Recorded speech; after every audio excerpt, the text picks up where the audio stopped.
Good morning, it's week 4.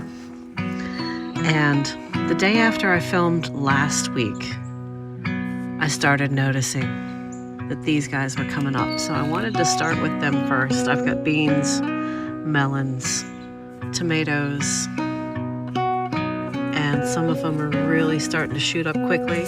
So I want to transplant them this week. Not today. It's a birthday weekend, so I'm going to go see the Braves. But just exponential growth in the last 7 days with these guys. Really, really happy. So on the tomatoes and things, these are all Baker Creek. They're heirloom seeds. These are the Cherokee Purples. And I've got everything listed with these to note what they are, so I'll know where to put them.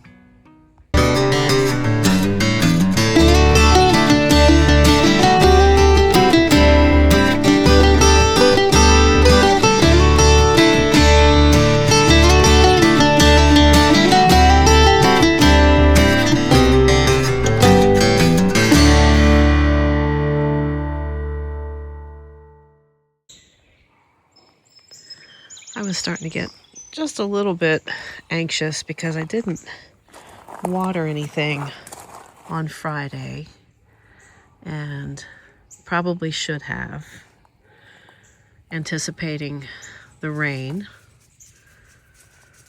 that we finally did get. It was kind of spritzy, if that makes any sense, all day yesterday, Saturday. Today is Sunday, filming day. But about 6 or 7 o'clock, we got some really well-needed rain. You see that? We always pluck these when the plants are young. I pluck these because the plants are just not strong enough to support fruit yet. So that's just a little helpful tip there. Got just a couple more coming up. There we go. And they'll, believe me, they'll produce exponentially throughout the year if you have indeterminates, like most of mine are. I do have a couple of determinants. I've got some Romas that I like. Those are good canning tomatoes for me. I've been eating salad pretty much every evening from kale, and a lot of folks don't like kale, but it is so good and it's really good for you. So I've got several varieties that I've planted, and I continue to plant. Oh man, everything is just doing so good, so good. But you can tell everything's kind of been pushed down a little bit. There's some basil back there hiding, and there's Rascal. But yeah, we had a good soaking rain last night, so I'm real happy about that. Let's move on. I think Rascal's just going to continue to bark, so we're going to keep going. But this fig is one of 3 that will be planted in the ground this year. This one back here, actually these 2, this one, and then I've got a little one. Where's my other guy? I've got another one in here somewhere. I'm going to hold off on that one, but this one for sure. It's, we pan out here, it's about 4 feet tall now. It's definitely ready to go. Before we move to the other side of the patio, just to give you an indication, this is a pretty good measure of how much rain we get, although I do get a little bit of roof run. But I would say we got just a little under an inch of rain yesterday. This is the muscadine. Pretty cool. But yeah, so we did good. Groot. I am Groot. And then I don't think I'll get any blooms out of these guys, but a couple more iris that have just continued to grow here. I can plant them in the ground in the fall. Let's move to the other side here. Hi.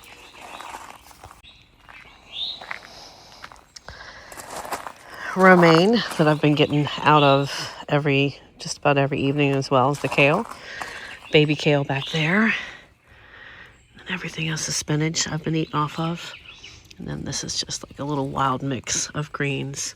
Catmint, the salvia is all in bloom, and the iris is done. Look at the delphinium. That's such a pretty blue. Man, it's pretty. Now, this is the second batch of blooms I've gotten off of this. Once they're finished flowering, you can chop the plant back, and you don't have to be brutal, but you don't have to necessarily be neat and surgical precision like either.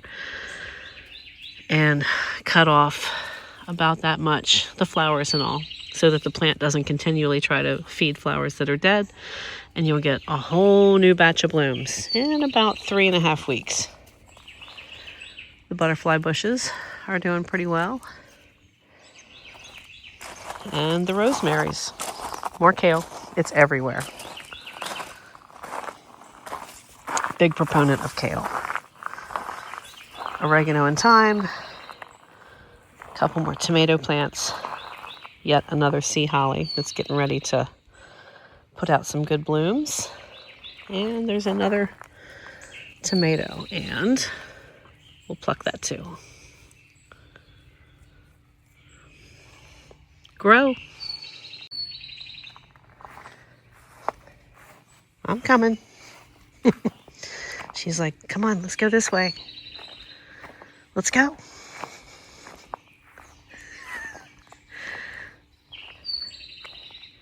Potatoes. And before we get to that, growth is everywhere. The beans are starting to come up. I've mulched this. I don't know if I had filled this on the last video, but it's been filled. There's carrots on this side, beans over here. Carrots, I wanted to do a little bit differently this year. I heard Terry from Danu's Irish Herb Garden say that she was having problems with carrots and parsnips. I just do a raised bed. And last year, I'll show you in just a second, I did them where the Wildflower Chaos Garden is going to be this year.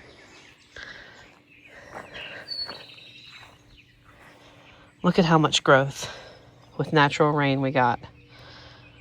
I swear this only had like 4 or 5 leaves yesterday. It's crazy. I probably didn't, but so we have squash and zucchini and volunteer tomatoes, because I had tomatoes in this last year and I thought that I'd gotten everything out before I introduced soil amendments and a little fertilizer. I like the mushroom compost for the most part. Flowers, lilac. So yeah, squash and cucumber, or it might be cucumber and zucchini.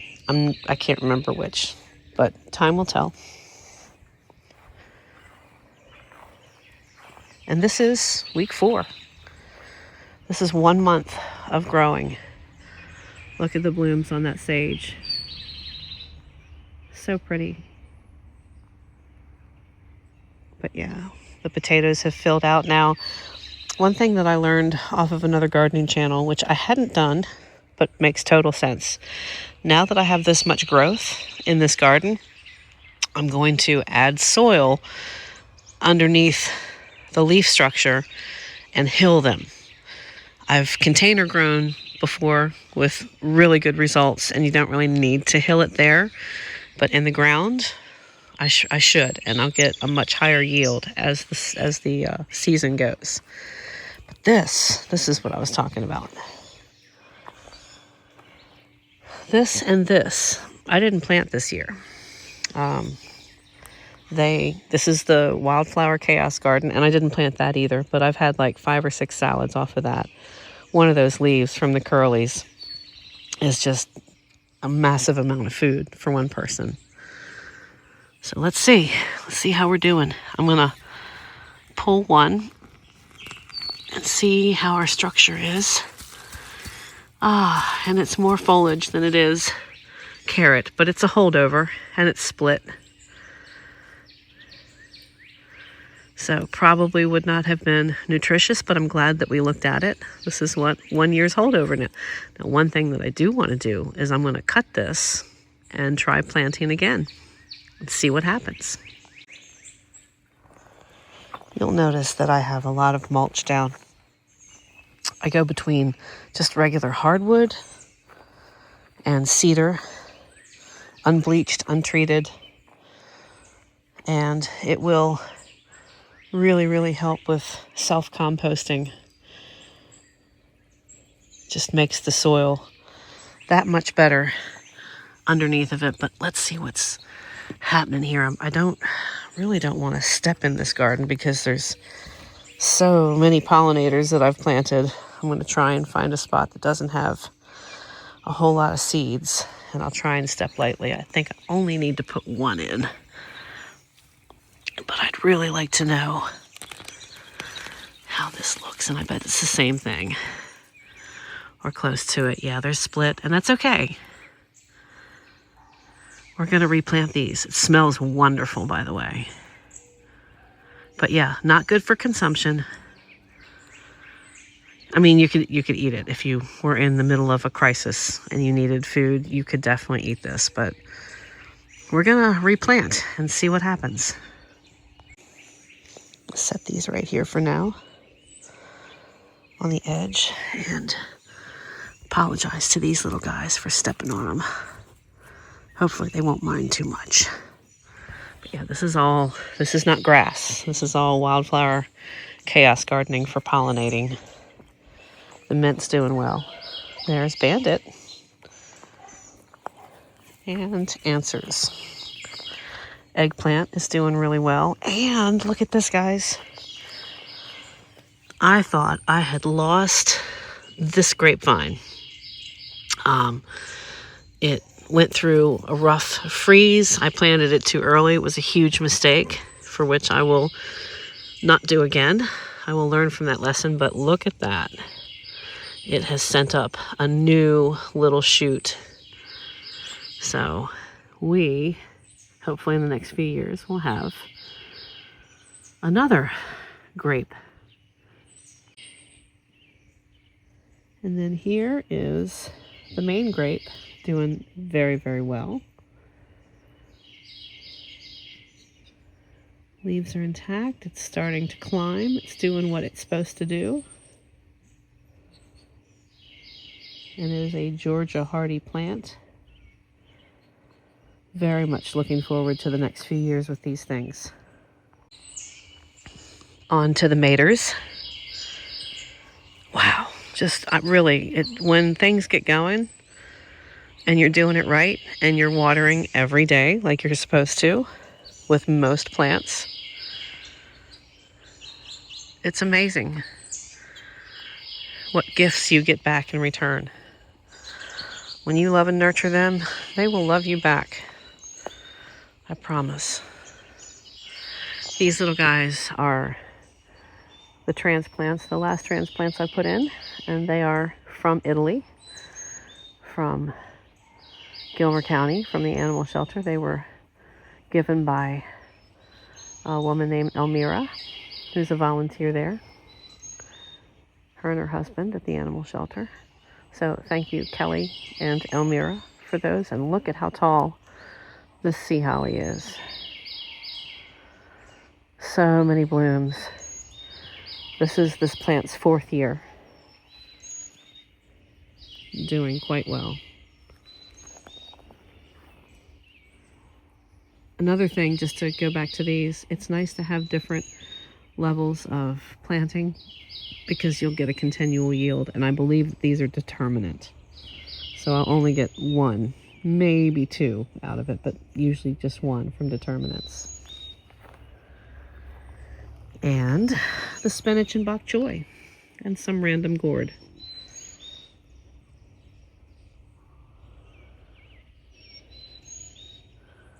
Everything's just doing, and again, I am letting these tell me what's going to grow better. That might be bean. That might be a bean. That might not be gourds. I got 2 of them right there. 1 there and 1 there. Time will tell. When they're young, I still have a little bit of difficulty with IDing them. That very well could be bean leaves, though. I don't know. Or morning glory. They all look similar when they're that little. look at the strawberries, y'all. Yes, Bucky. Why not? Drill holes in the bottom, get some drainage going, plant some stuff. Even if you have very little space to plant, you can do really cool things and supplement your daily diet. Blueberries.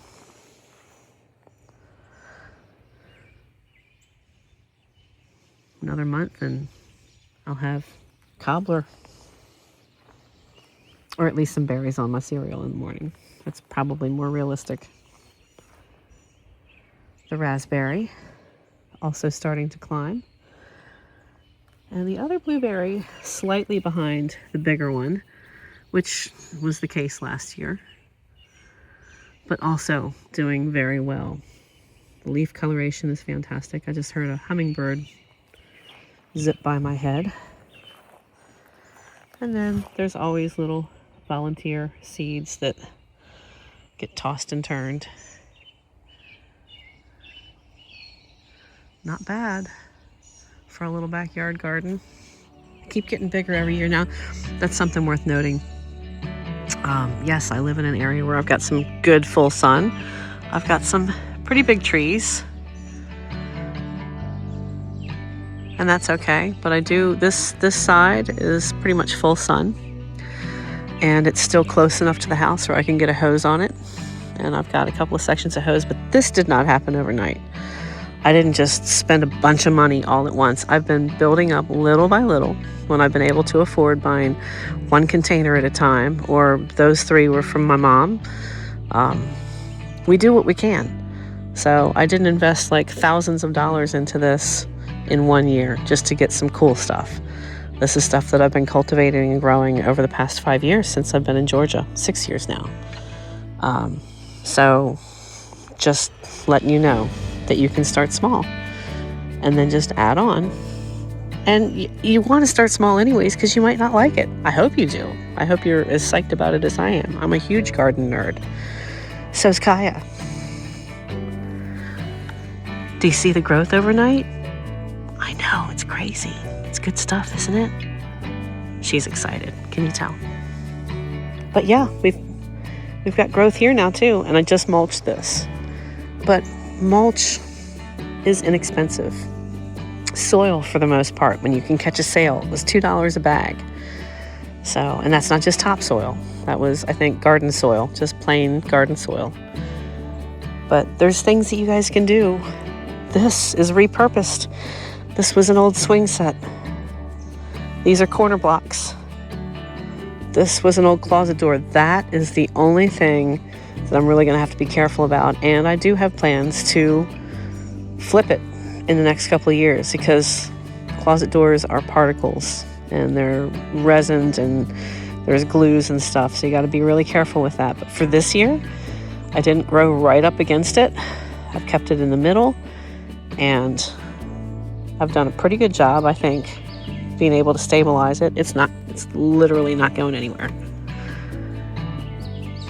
With that raised bed over here, it's untreated cedar.